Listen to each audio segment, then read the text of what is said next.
नमस्कार, news for nation देख रहे हैं आप। मैं हूं आपके साथ धीरज सिंह। बिहार में निषाद समाज, नुनिया समाज और मल्लाह समाज को आरक्षण देने के मामले में जो बिहार सरकार की ओर से केंद्र सरकार को अनुशंसा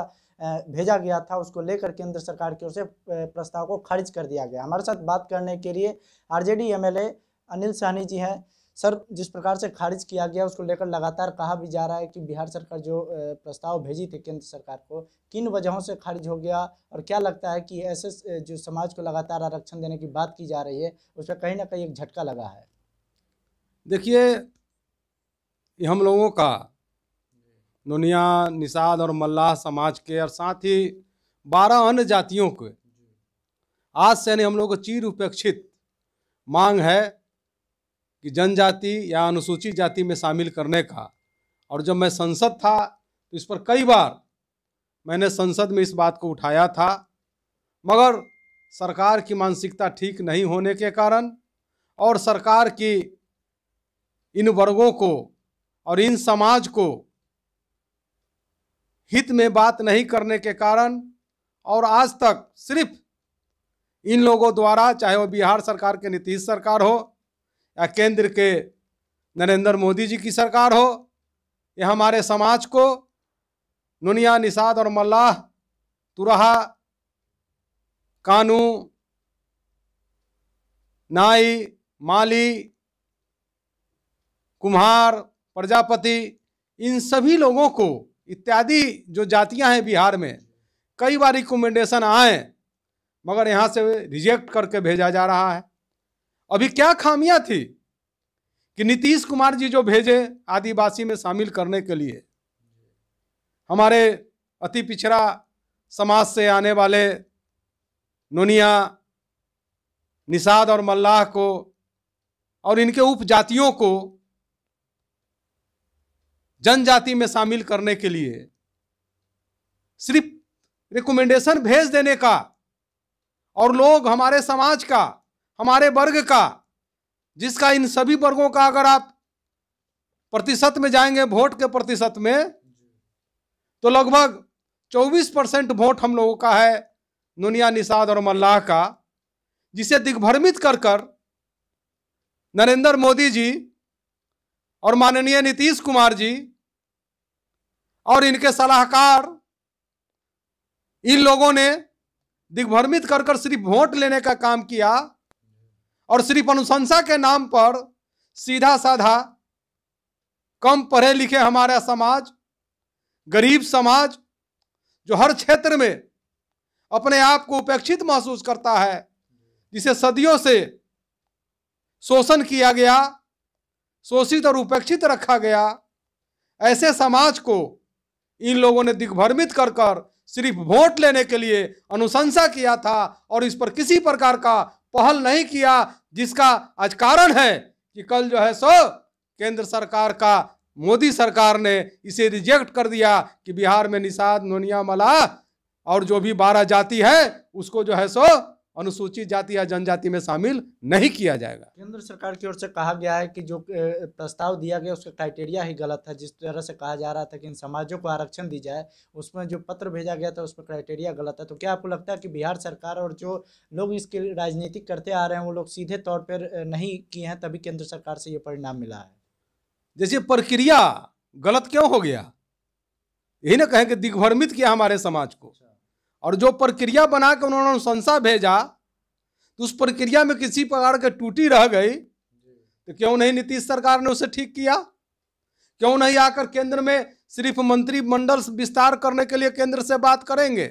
और सब मामला में से केंद्र से बात करेंगे, यूनिवर्सिटी बनाने के लिए केंद्र से बात करेंगे, विशेष दर्जा के लिए केंद्र से बात करेंगे, विकास का कैसे विकास होगा, बाढ़ और सुखाड़ पर केंद्र से बात करेंगे। मगर ये 12 जातियों को अनुसूचित जाति और जनजाति में शामिल करने के लिए नीतीश कुमार जी अनुशंसा के बाद कई बार आके भारत सरकार से मिले हैं और कई बार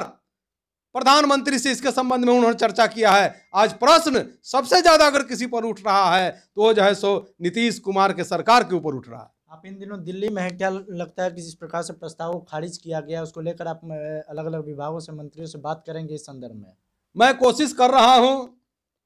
कि देश के माननीय प्रधानमंत्री नरेंद्र मोदी जी से हमारी मुलाकात हो, और मैंने उनसे समय भी मांगा है।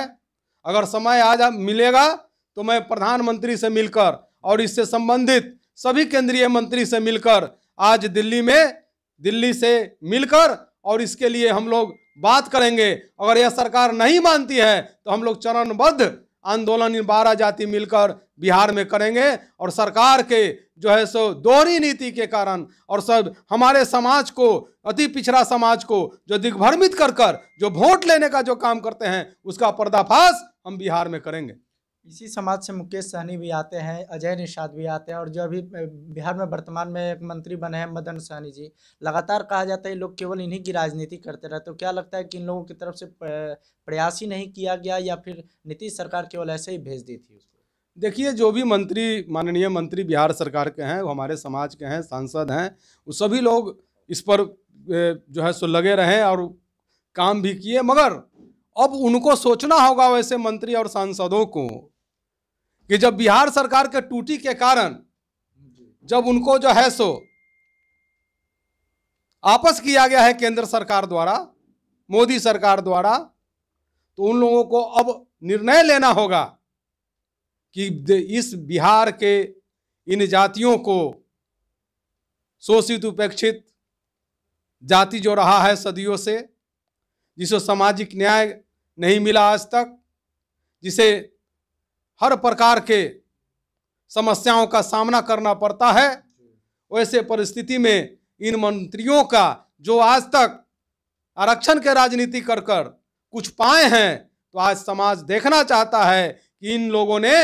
जो आरक्षण के बात किए हैं या आरक्षण के माध्यम से सिर्फ अपना पद लेना चाहते हैं या समाज के लिए कुछ करना चाहते हैं, यह समाज आज उनसे जानना चाहती है। मुकेश सहनी भी कल गृह मंत्री से मुलाकात की और कहा जा रहा है कि इसी मुद्दे को लेकर वो गृह मंत्री से मुलाकात करने गए थे। देखिए, यह मुद्दा क्या है, मगर पेपर में जो हम पढ़े हैं उनका एक मुद्दा था कि हमारे को एक MLC और बनाइए और एक मंत्री हमारे पार्टी से एक और बनाइए। तो इनका मुद्दा तो अलग है